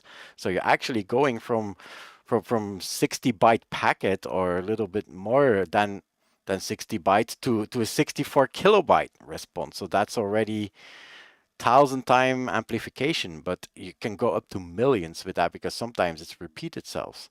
Because once that page goes back, the other side says, hey, I did not expect anything from you because I did not initiate a connection with the SYN. Why are you talking to me? So he's sending back a reset. And the other side says, oh, I see a reset here. You should not be sending me a reset. So here's another page in your face. So it continues like that. And it was like exploding. That's what the researchers found back in August of 2021 about that weaponizing middle boxes and also TCP reflection amplification. Now, this is exactly the case here. So this is where you have a URL filter where you put the external interface into that profile and somebody can trigger a response from the URL filtering, so that page that says no, you have no access from outside, and spoof it in such a way that it goes to another device. So using reflected amplification. So I found it kind of interesting that it really matches what those researchers were talking about. We never saw a real life attack. That was theoretical, right? So they tested it, it did work. They knew the sensors were there, but now we see an actual case where there's a vendor being affected by it. And yeah, whether it has to be a CVE for Palo Alto, well, I'm happy it became a CVE because otherwise I would have never known it. But yeah, it's actually user error. If you put your external interface in URL filtering, I see no reason to do that unless you want to use the device between two networks and you want to leverage the external interface for something else that is also internal. But if you do that, you know what you're doing, right? But clearly some people didn't know what they were doing. I think it's interesting too that like a year later we're back on the same topic here, that there's Yeah. actually now CVE and everything. So Yeah. it shows you like also the timeline of threat landscape, right? So a year ago, literally a year ago in August, we're doing the August one right now. We were talking about this as it was just kind of coming out through a couple of different researchers, and now we're here, we're sitting in a year later talking about here's the CVE, here's the threat. Landscape is always evolving. It's never taking a break. Well, yeah, but that's not actors finding it. It's actually something that was found a while ago, and now we see finally, or not finally, but a vulnerability pop up, and that makes it much more concrete. Because before we would say, okay, those are sensor boxes leveraged by countries that do global censoring, also leveraged by universities, and yeah, if they are careful how they configure it. But here you go, isn't not everybody is careful how they configure. And this is a device that is not only used by universities or big companies. The firewalls from Palo Alto are pretty much everywhere. Yeah. In many levels of company, not mean everywhere, but in every type of company, even at certain homes. Yeah. So pretty wild. Yeah, it was kind of interesting to see that happening now. Good. We're fighting each other for control. Yeah. I think it's funny. So in an interesting turn of news here, speaking of all these CVEs, the Pentagon may require vendors to certify their software. So the 2023 National Defense Authorization Bill, which is a bill we have to fight over and sign every year here in the United States, had a little bit of a slippage of terms inside of it where it says that you can't sell software to the Department of Defense that has known CVEs. So this really kind of started a huge debate inside the InfoSec community around the question of, is this an impossible request, or is this actually a request that will hold software vendors accountable? It's kind of a mix of both. I don't, me personally, yeah, it's a little bit of an impossible request, and you're never going to be able to hold software vendors totally accountable. I don't know how this is going to play out. It's a very weird one. Yeah, what you're gonna do with things like Log4j? Exactly. Exactly. And this is the problem with like an older generation running the government that's not technically savvy. That they're making these requests where it's like, hey, this is what we want in a perfect world. It's like, well, we don't live in a perfect world. We live online now. or they mean known and exploitable CVE. So if you set it with the right version of Log4j, it's okay then, right? Because this is more or less a topic left for the lawyers to debate about. Yeah, being free of known flaws. Well, yeah, well they It's a tough explicitly one, right? say, yeah, but they explicitly say known flaws. So you can't, you can say, well, yeah, nobody can know if their software has an unknown flaw. Oh, well, just imagine this situation. You're going through the middle of a procurement process and you're selling them a software that has no known vulnerabilities, but halfway at through the the last closing of the minute, yeah, well, transaction, yeah, yeah. But then you yeah, fix it, so it goes on hold, and then you fix it, right? the money men and the lawyers are going to absolutely Yeah, but love the problem. it doesn't make sense to make a lot of it. It's just good hygiene. When you buy software, you make sure that you buy the latest version, and the software vendor should also make sure that he has updated all the components of his software so that there's no known flaws in his software. What vendor is deliberately selling software with known flaws in it? Okay. There's a few. Yeah, yeah. Mainly IoT What? cameras. While I was saying it, I was thinking, yeah, okay. Let's drop the subject. That's why we're Talk live. about That's why we're something else. live. Yeah, yeah. Yeah, we'll go back to other records This here, will never DDoS happen. records. Let's take the pink glasses off and go back to reality here. Exactly. So yet another DDoS record was broken. This time it was Google saying that they blocked an HTTPS based DDoS attack that peaked at 46 million requests per second. Just to give you an idea what it compares to, the other two record-breaking attacks that we've seen recently this year was 26 million requests per second in June and 15.3 million Let me requests per guess, second it in was April. Maris, no? You know, they like to attribute. Come on. The thing that is notable here is the escalation in attack size, right? And this is where the huge debate comes into, are large DDoS attacks actually valuable attacks? You know, I'm on the side that louder it is, the more obvious it is. The small technical attacks are a lot easier to go between bypasses and mitigation. But How long was the attack? Because that's actually more important than the so intensity. this one had, I think, it was a 10-minute ramp up. So there was an attack that the attack started, it was a 10-minute ramp up, and then it finally hit the peak and then it tapered out. The other ones were, as we said, like the gone in 60 seconds, where it was here and gone. But this shows that either the attacker didn't know or the attacker was building up. But this attack was substantially longer than the previous reported ones. Yeah, and the strange thing is that nobody knows why or how or why is this happening. They're all saying it's Maris.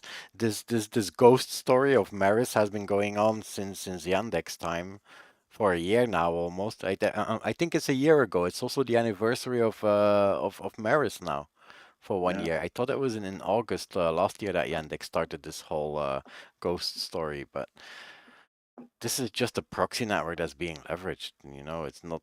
I don't think that there's real Maris behind that attack, but proxies for sure, yeah. And the IP addresses, yeah, they will overlap, of course, because it's all the same devices. What do you think? They all use the same backend devices as proxies. Yeah. And there's also something to say, like you're mentioning, that no one's admitted to this. Like normally threat actors It's been a love to take the year attention. now. Yeah, and it's been over a year, and no one's come out and been like, "Hey, I'm Maris, and I'm launching these world record attacks." And LockBit even asked for it. Yeah, they exactly. LockBit asked for the Mirai, or not the Mirai, the Maris operator to come join the group. So, you know, it leaves a lot of questions out there as far as attribution goes. Is who's behind this? Is it nation state? Maybe it's Is it threat LockBit. actor? Maybe. If we want to play, if you want to play the game, let's. If you can fight them, join them, right? So let's go with it. It was LockBit. Go on. No, we'll get to LockBit in a second. They're going to come back full circle on this one. This is an interesting hack that happened when we were actually at BlackHat. The news came out, and I have to commend, you know, Talos Cisco, or Cisco Talos. They did a great job confronting this issue and actually disclosing what happened, and pretty detailed write-up. Yang Luing hacked. I hope I said that right. I know. Yeah, this one came back a couple of times. It's always so funny when you try to pronounce it. Yan Lo Wang is the ransomware group that claimed responsibility of hacking Cisco. The hack happened late in May. It was via stolen employee credentials that was actually used to breach the network. They failed to extort Cisco. So the threat actors attempted to extort Cisco. The threat actors only harvested non-sensitive data, and no ransomware was actually deployed. The group was just trying to extort the data they had taken, and as negotiations completely fell apart, the ransomware threat operators decided to actually list the files on their dedicated leak site, and this is when BlackHat was going on. So immediately, of course, they have to deal with this and go into remediation. But Cisco went out and said that they believe this is actually a known initial access broker that works for UNC 2447 Lapsus and the Angloing. So as we've talked about this in the past, that the initial access brokers and the lower members inside these ransomware organizations often work with other ransomware groups. Initial access broker will gain access to a network and then sell that access to the actual operators of other groups. That's how some victims get into double encryption. Can you imagine? Yeah. You buy off an encryption key, you decrypt only to find out that you're also encrypted by another group and you have to buy a new encryption key to decrypt that one. It's like, okay. Yeah. Brutal techniques there. Bad luck. Talking about LockBits. Yeah, so back to LockBit here. We probably should have switched the slides. But so LockBit targeted Entrust, and they stole a bunch of data, and they posted that data up on Entrust, and what followed security organization, yeah, by the way. Well, what followed was absolutely hilarious. Someone launched a layer 7 HTTP attack against LockBit's Tor site. And they left a very, people are like, how do you know it was from about Entrust? Well, they left a very interesting payload that says delete Entrust. You can use your imagination with the rest say. I don't want to get in trouble with YouTube. But this was a serious attack. I mean, LockBit went down for days, and it was a very severe attack. And when they came back, I think with like a dozen new leaks and targets that they had gone after, and it sparked a lot of interesting conversations in the community. But a few moments later, just like Montenegro, that was actually hilarious. So that first they were under attack, and then they came back and. They came back with a vengeance. Not only did they have like 12 or 20 new leaks that they put on their websites, but they also announced that they're getting into triple extortion. So because the guy, the support team, well, I don't know if it's support team, but LockBit Sup, it's one of the accounts that's very active. It's the same one that was asking for Maris back in the day. They were already interested in DDoS at that time. But now he came back. I'm looking for DDoSers in the team. So they're looking to have somebody on the payroll to perform DDoS attacks.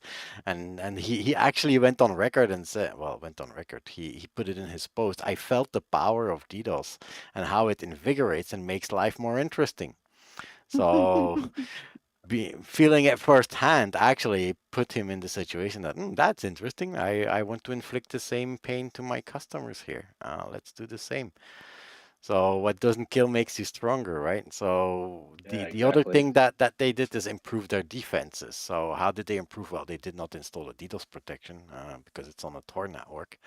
But they are now randomizing the links in the locker nodes. So every victim that they lock, that will be another link to another server. So it will not be a central server anymore with all the data on it. It will be random links. They will increase the number of mirrors they have for their central servers, for messaging, for public messaging. Because of course they still want the media to be able to follow what's happening, because the media is one of their tools to put pressure on their victims. So if only the victim knows the link to the site, the media will not be able to find out that a certain victim was infected. So there will be less pressure on that victim. So they still want to have mirrors out there on the dark web so that journalists can find out, oh, these people have been infected, talk about it in the press. So that puts more pressure on their victim to do the payout and to start negotiating. So they still want to have that tool centralized, but for the actual negotiation and for other information, they can use random links. And then also increase the availability of stolen data by making it accessible over the ClearNet by using bulletproof storage services across the world, so where they can host it and And they already did it also with Entrust. So to get back at Entrust, because yeah, it was Entrust that said it in the message. I don't know if Entrust was related to this. Of course, they will not say they were, but if somebody from Entrust did it after hours as a homework. But they leaked the Entrust data and they put it not on a bulletproof storage service, but they put it on torrent, so pretty much they bulletproof. really did. So it's called Entrust.com and it's like 343 gigabytes of stolen data completely leaked out there. So. And this whole incident actually like sparked a huge debate inside the community as well about should government authorities and agencies be launching sustained DDoS attacks. Pascal's not this conversation, which is a disaster conversation. We won't go into it, but I'm just saying generally the community was split once again on. You want to shoot yourself in the foot. That's the right way to go at it. Yeah. I'm an American. We might accidentally do this here. Give him a weapon, and the first thing he does is shoot himself in the foot. Yeah, exactly. Yeah. So here's a good idea. Let's DDoS the darknet. Oh, wait a minute. Isn't that just an encrypted overlay on the clearnet? Yeah. So who are we DDoSing actually? Is that our own cloud services? Yeah, it is. Yeah. Okay. It's Pascal makes a very good point. What goes around comes around, even in the darknet is not a separate network. Remember, it's not like it's isolated and on the side, and whatever happens there will not affect the other side. No, it's not like that. My favorite crime group right here. I want the Lamborghini.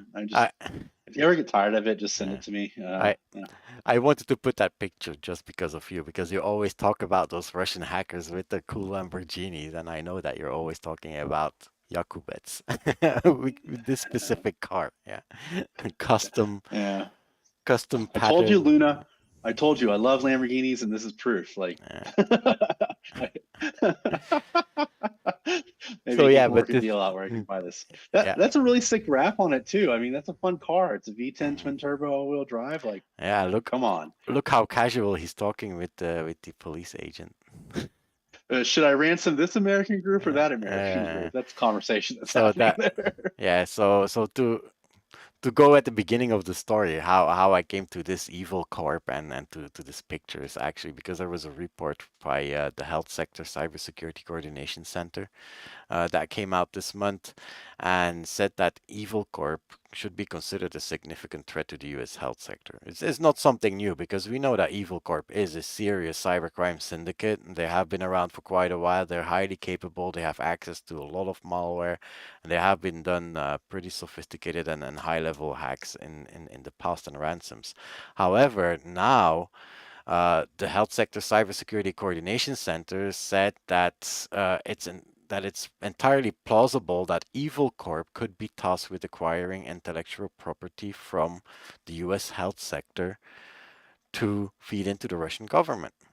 So now we see, and that would be what we said in the beginning, is that by putting all those sanctions and by cutting off Russia, they go the North Korean route, when you don't have the money, get the money somewhere else. When you don't have the research or the people to do the research, get it somewhere else. One way to get it is, well, if you have somebody like an Evil Corp who has lots of initial access brokers who give you access to lots of networks, lots of health sector, interesting information. So, well, guys, let's work together.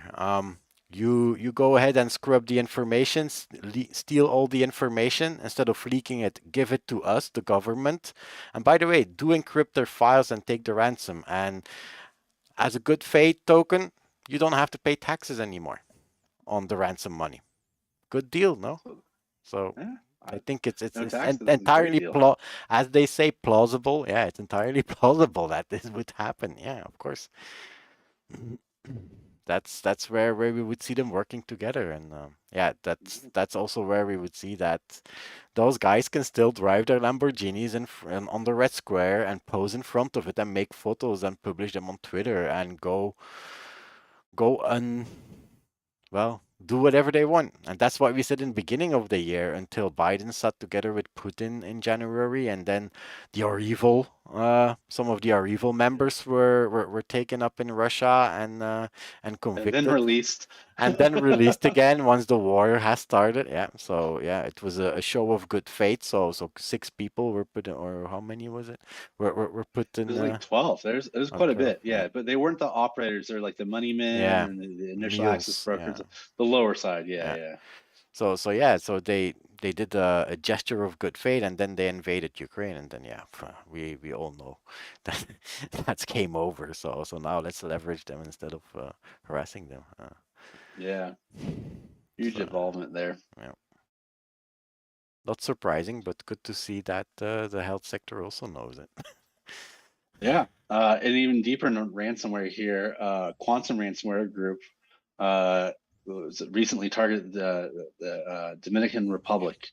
They targeted specifically the Dominican something institution. Agrarian. Sorry, Yeah.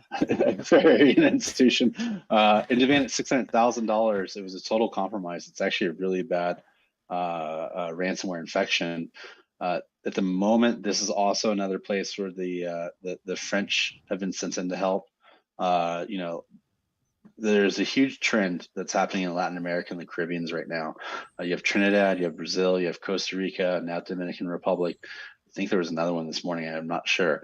I'll have to double check on that. But ransomware operators are definitely looking at Latin America, South America as a more vulnerable threat landscape for them, which is notable and something to look out for in the coming months if things continue to escalate down there or not. And then that's the combination of my first love and my second love. Yeah. I'll let you take this one then because it's a good one. Development and DDoS. Yeah.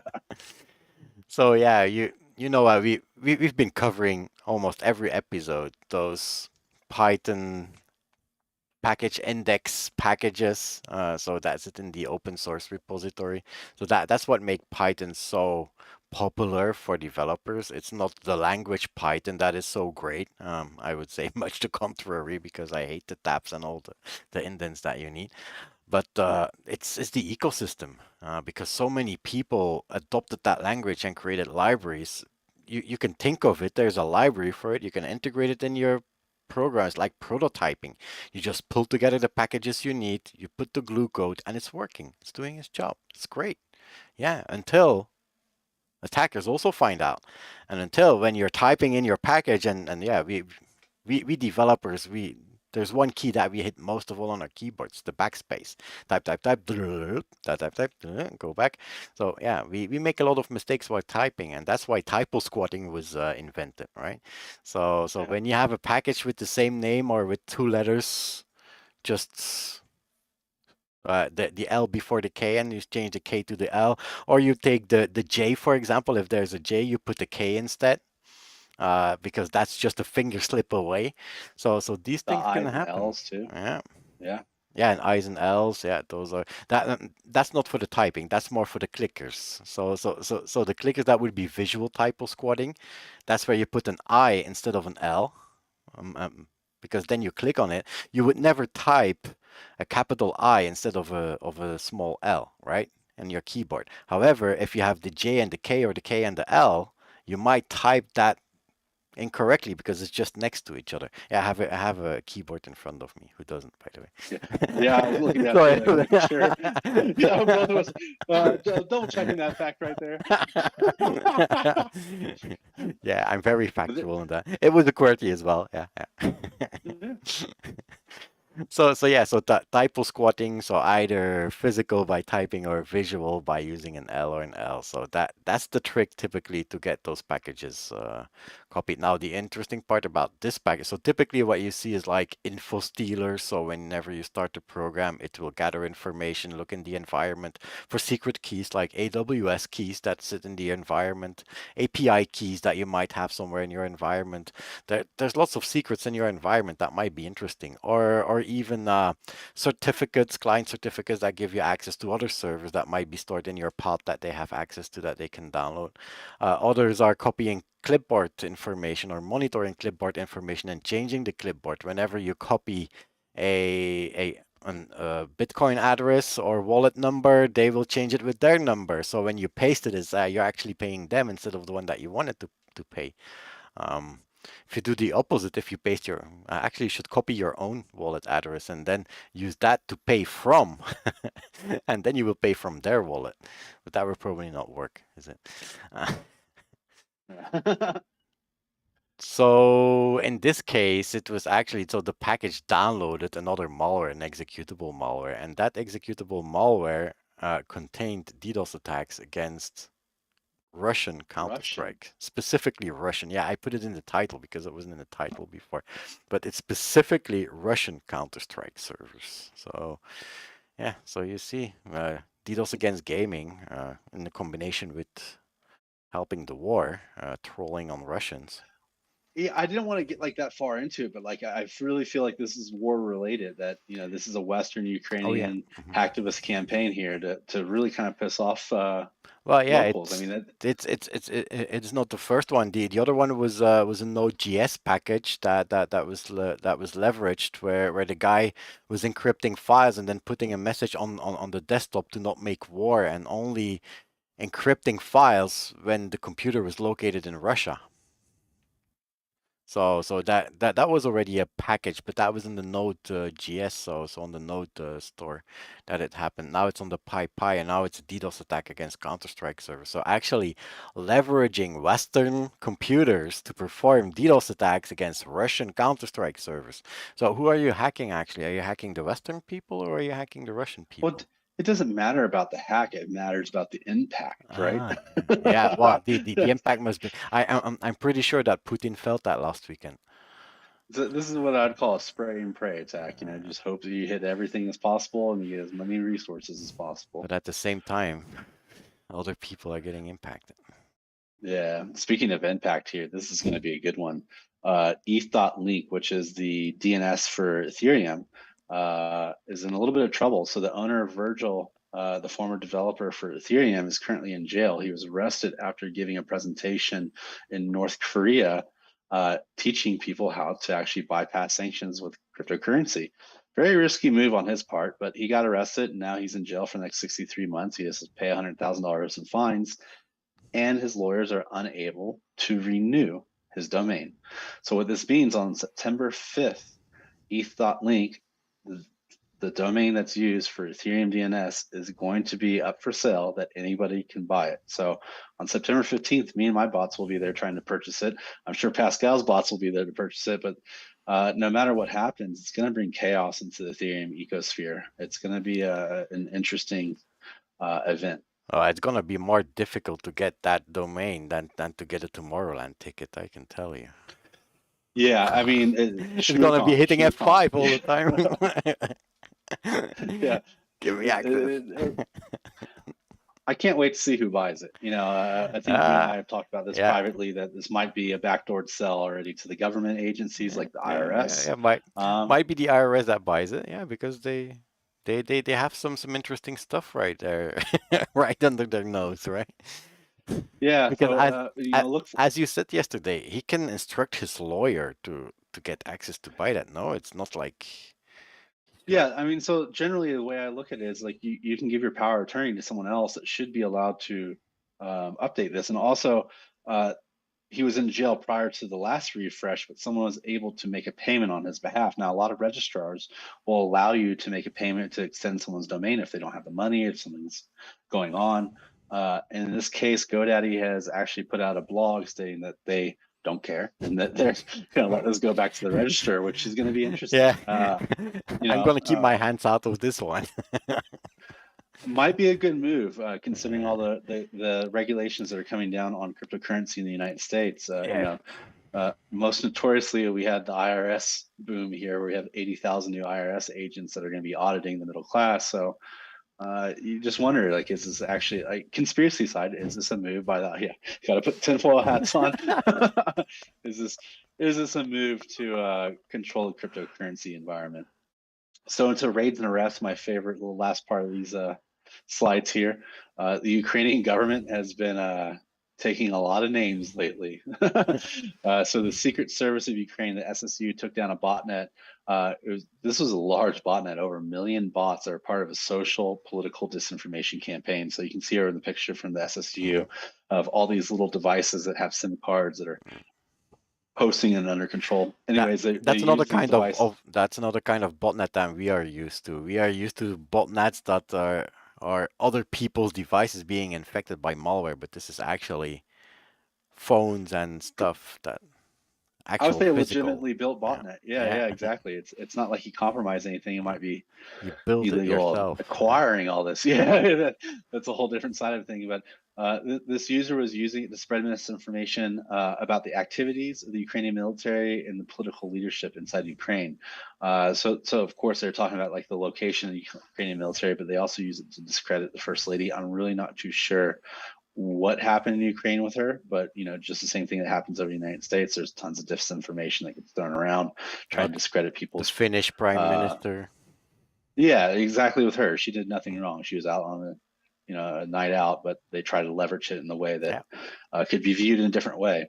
So in the report from the SSU, they said that this was actually being used by the Russian special services, which is notable. And this was also being run by Russian citizens living in Kiev, which is By a also very Russian notable. citizen. Hey, guy. Yeah, So that was basically his attic, or what? it's almost One like the million flip of the coin phones. here is that a few months ago that we saw Russians as they were invading different regions of Ukraine, taking over ISPs and locating IT army members and arresting them for launching DDoS attacks. And now you hear at the other side of the coin that the SSU is actually finding Russians inside of Ukraine that are launching cyber attacks. So And that as I and said, the mobile operator over there didn't ask any questions why there's 1 million phones in that cell that are signaling at the same time. No, that's normal. I Okay. Yeah, I don't know. everybody's paid off. That's the way I look at it. In the second raid, the SSU shut down a malicious server farm. Basically, they took down 100 dedicated servers that were being That was used his in cyber neighbor. attacks. I wondered that. I was like, because both these are run by Russian residents in Kiev, and they have to be sitting at a coffee shop in the morning, just sipping their tea or whatever it is, and just debating about what they're How going to attack how's your next. botnet? Oh, it's doing great. Yeah, How's your server farm? Oh man, cool. seven-figure bots now. Yeah. Seven-figure bots. Oh, good on you. So the servers were located in Kiev and also abroad. They were used to breach networks, steal passwords, and carry out DDoS attacks. And it was targeting the government network. So not exactly a smart idea to target the country in which you're in. We can get into this about so many different DDoSers that targeted the country that they lived in and got arrested for it.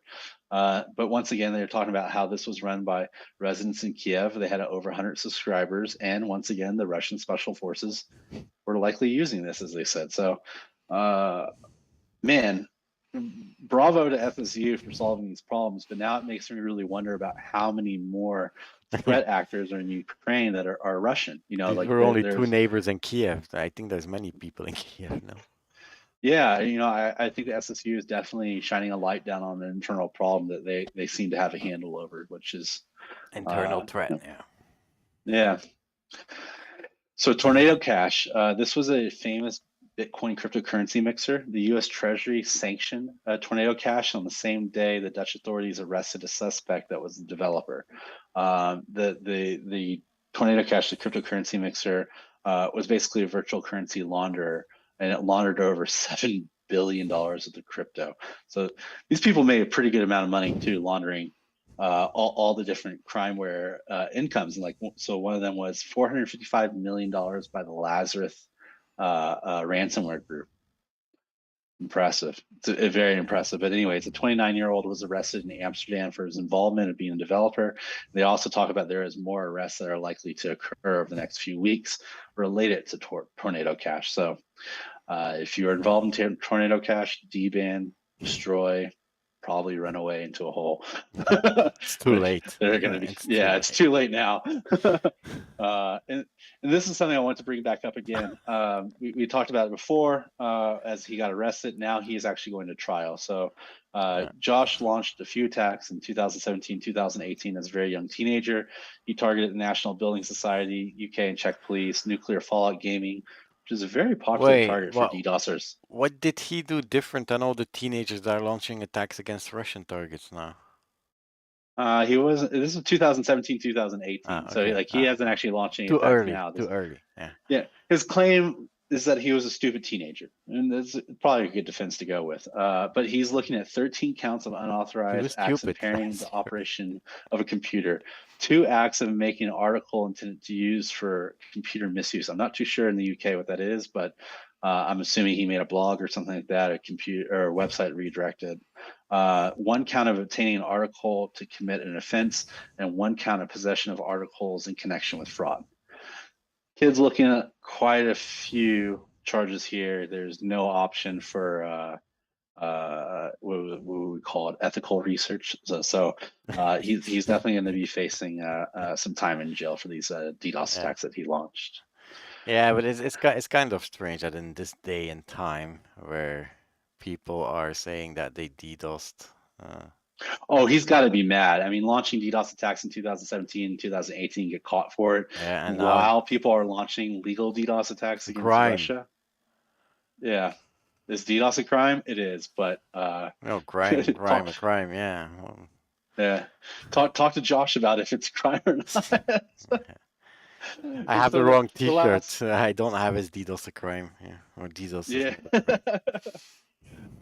And so the last little bit I wanted to get into here, which kind of goes full circle, who we were talking about with social influence campaigns and social media.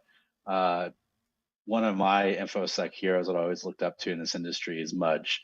And most famously that got my attention was his him and his buddies from Loftcrack that testified in Congress in 1998 about how easy it is for a single packet and certain attacks to actually take out the internet in the United States. And, it's kind of cool. They sat in front of Congress, all these hackers, here's a picture of them, long hair, you don't care type of thing. And, just sitting there trying to present information and evidence to our government to try and help them. This is one of the reasons I really like Loftcraft is that specifically Mudge, is because he tried to bridge the gap between the criminals and the government, right? There needs to be someone there to be the conduit to say to these people, hey, this is a threat, and to say to these people, you need to stop doing this and need to change, right?